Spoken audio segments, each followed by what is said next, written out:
Vernon Knowles was an Australian writer compared to Richard Garnett and Lord Dunsany. He was born in 1899 in Adelaide, the son of Frank and Annie Knowles. He attended Pulteney Street School, and while attending the University of Western Australia, he met Sir Walter Murdoch, who encouraged him to start writing. In 1917, he published his first book of poems, Songs and Preludes. From 1922 to 1938, he was in London, where he met Chesterton and John Masefield. In 1938, he returned to Australia to work for the Adelaide Register. He died in London in 1968. In 1924, he published The Street of Queer Houses and Other Stories. We will cover the original 1924 edition, not the more well-known expanded 1925 edition, which only has 4 of these same stories. The Street of Queer Houses concerns John Street, a street where every single house was designed to be unusual by an architect trying to express the hidden sides of his personality. There is a gardener who turns himself into a flower and then dies during a storm. There is a doctor who gave his own table arms and a soul and has yet to beat it at chess. An ivory carver who works himself to death carving a Madonna. And then there is the dabbler in magic, who when summoning some dancing spirits misspeaks and summons a spirit of destruction which annihilates the whole of John Street.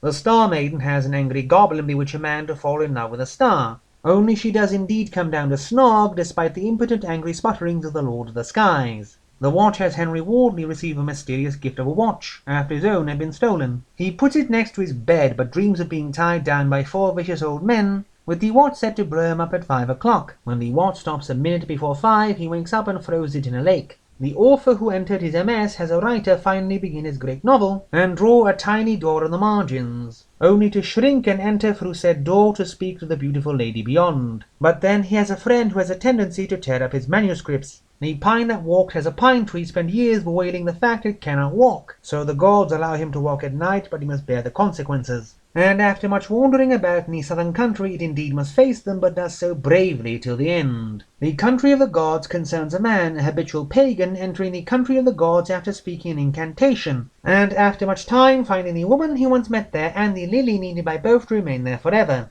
The Elizabethan gown has a girl have a gown made in the style of the time of Elizabeth I, but after dressing herself and looking into a mirror, finding herself in the 16th century in the company of a man, who was also at her ball in the present, and both decide to remain in the past. The absent-mindedness of Charles Coventry concerns a petty embezzler, who kills his accomplice by accident and then fails to kill himself because he puts too little money into the gas meter. The rose that was old concerns an aging woman. The sentient roses she has admire her as long as they don't show any signs of aging, and the man who sees her without her finery, which makes her kill herself. The Book of the Thousand Answers concerns the book of all answers to men's problems, compiled over centuries by the monks of the monastery of the Island of the Holy Monks. Once completed, one of the monks wished to steal it and so killed 30 of his brothers, but the monastery burned down and the book was lost. A young man is destined to find it, however, and after suffering through many adventures, magical mishaps and confounding curses, finds the book but nearly gets burned alive for his trouble.